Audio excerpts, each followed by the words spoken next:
Welcome to Sacrilegious Discourse. I'm husband. And I'm wife. Together we're reading the Bible for the very first time. We grew up without religion and wanted to know what all the fuss was about. Well, what have we learned so far? That God is a dick, and apparently some people believe in talking donkeys? We're not trying to pass ourselves off as experts. Nope, we're just reading the Bible for the first time and giving our first take reaction. If you'd like to join us in this venture, you might consider starting at episode 1. Otherwise, jump in wherever you like. All right, let's go read the Bible. Yeah, let's get to it. Husband! Wife! Do you know what we're doing now? I think we're doing our book club now. That's not how you say it. Oh, that's not? How do you say it? Sacrilegious Book Club. Right, that's Yes, the one. yes, All right. that's all right. what we're doing. Yeah, so what are we going over in our book club tonight? Well, we are still reading, probably forever, a treasury of Jewish folklore, stories, traditions, legends, humor, wisdom, and folk songs of the Jewish people. Mm-hmm. Edited by Nathan Ozubel. And part 1 was Jewish Salt, part 2 was Heroes, and that is, we're in part 3, the human comedy. Okay? Okay. And chapter 1 was about droll characters, and that had like schnorbers in it. Yeah. Stuff like that. Right. And chapter 2 was rogues and sinners. Okay. So, it had rogues and sinners in it. Yeah, yeah. And now we are in chapter 3, traditional types. Sounds boring. Today we're going to read about cantors, preachers and rabbis, and Rothschild and other rich men. Okay. I have to tell you, this wasn't my favorite bit. All right. Okay? Well, let's go So- see what's going on. Do you know what a cantor is? No. It's a singer. Got it. All right. Well, let's go get into this. Okay, bye. Bye.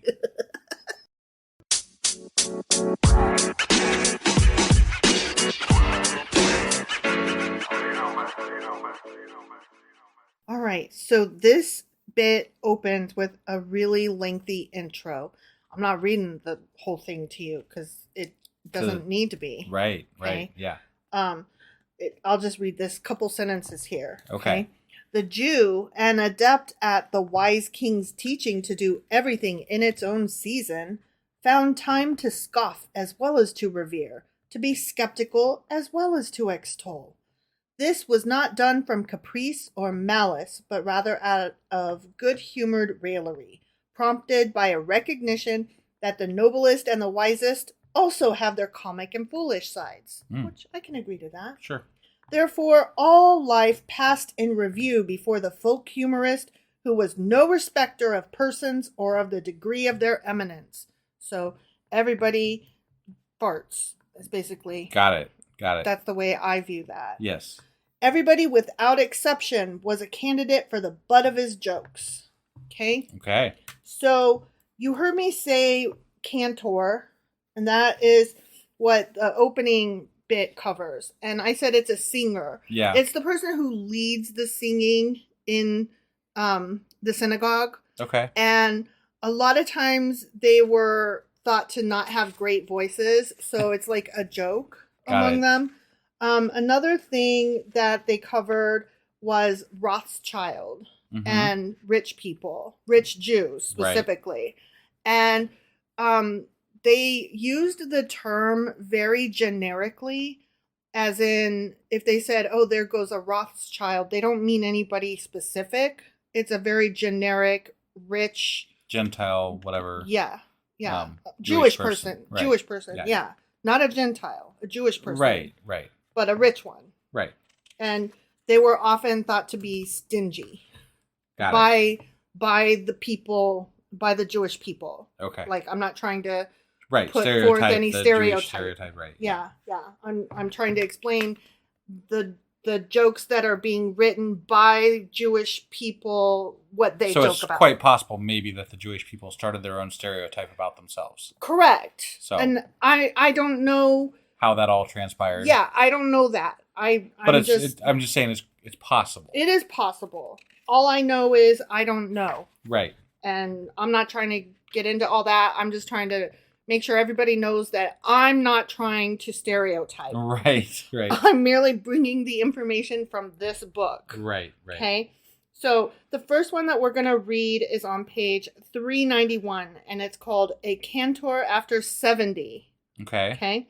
When God created the world, he first made animals, and after that, man. After he had created the dog asked God, "What must I do in the world?"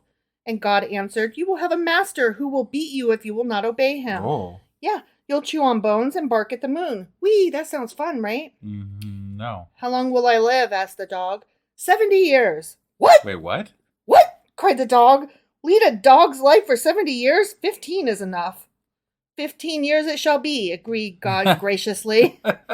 Next, God created a horse. "What must I do in the world?" the horse asked, and God answered, "You will pull a load and get a good whipping for your trouble." I mean, this just sounds great, right? Right, yeah. "And how long will I live?" 70 years. What? Cried the horse. Lead a horse's life for 70 years? 25 is enough. 25 years it shall be, agreed God graciously. Graciously, after he created the animal to be beaten and carry a load. Right. Yeah, what a nice guy. Right. Yeah, love this God. Yeah. Having created all the animals, God next made a cantor, a person that leads the singing. Yeah. "What must I do in the world?" asked the cantor. I'm probably saying it wrong. It's probably cantor. So apologies if I'm mispronouncing it. I'm always like that. And God answered, "You will have to sing at all weddings and circumcision parties. When you chant the service in the synagogue, the members of the congregation will be in raptures. Your life will be an endless pleasure." "How long will I live?" 70 years. 70 years? Why, that's way too little, cried the cantor. "Almighty God, grant me many more years beyond my allotted 70. "You shall have more years if you wish it," agreed God graciously. But where could God find for him the years beyond 70? He could only give it to him from the years allotted to the dogs and the horse. Therefore, good friend, if you listen to a cantor who is above 70 years old, don't be surprised if he howls like a dog. And if you eat with him, don't be surprised if he gorges like a horse.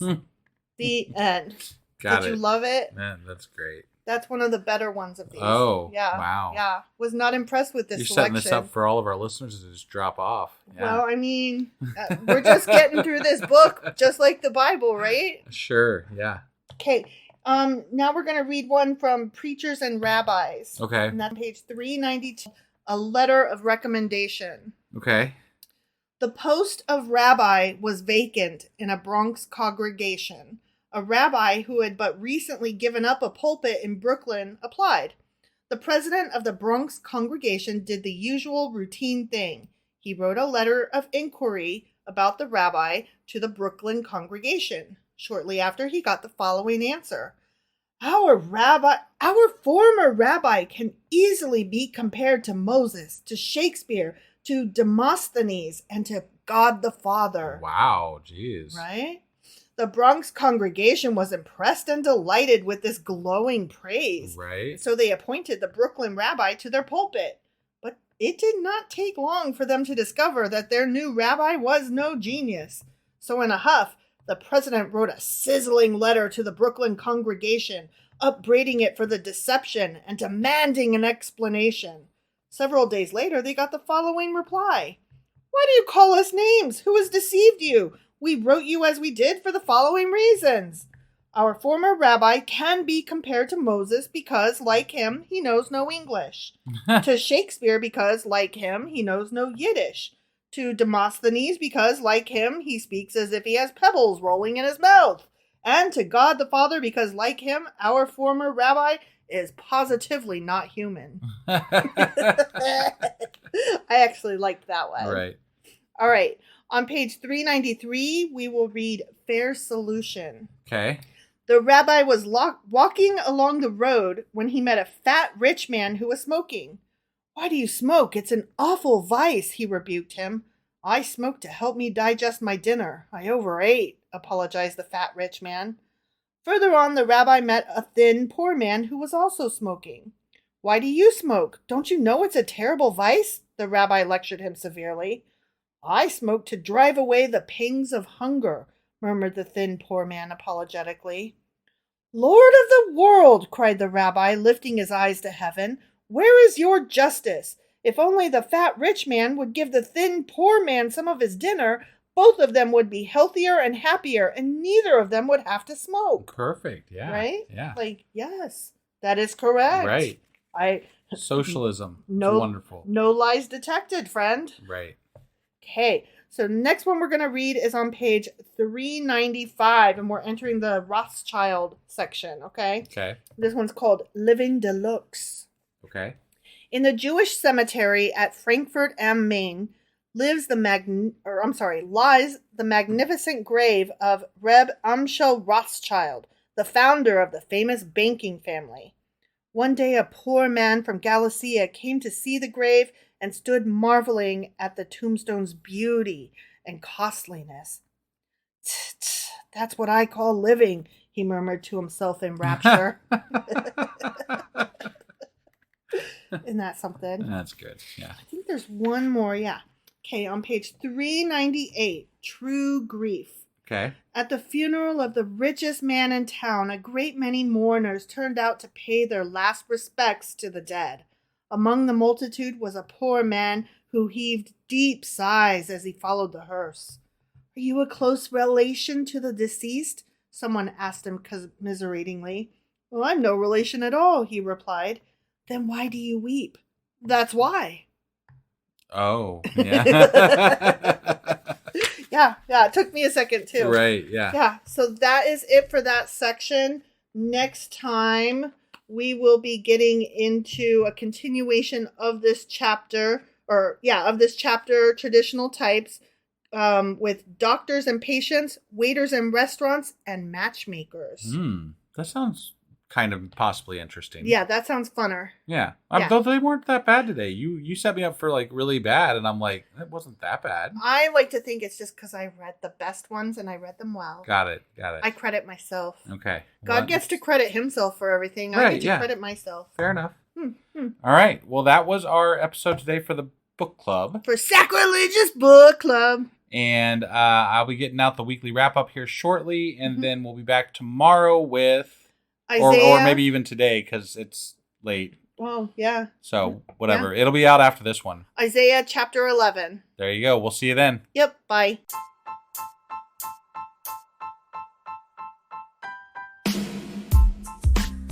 Hey, wife. I guess that's the end?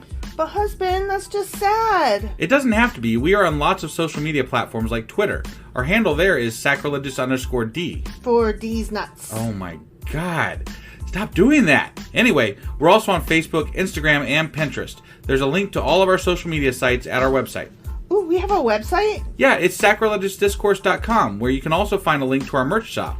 We have a merch shop? Yep. We have podcast-themed clothing, mugs, notebooks, and more, as well as an atheist and science-themed products. Wow, our fans should really go check that out right now. Definitely. They can get in touch with us by sending an email to sacrilegiousdiscourse@gmail.com. But before they do that, we could really use some help. Oh yeah? With what? Well, it's not free running the podcast, and we need some financial support in order to get better equipment, which will free up time so we can concentrate on our podcast and our fans. Okay, so what should they do? Head over to patreon.com/sacrilegious discourse and sign up as a contributor on our podcast. Supporters there receive additional bi-weekly episodes that we record just for our Patreon members for as little as $2 a month. Also, we'd really appreciate it if you would like and subscribe on whatever platform you're using. And Apple Podcast reviews help us out tremendously. Like and subscribe. Leave an Apple review. Join us on Twitter. Support us on Patreon. That's a lot of instructions. Don't forget to say thanks. Thanks. Okay, bye.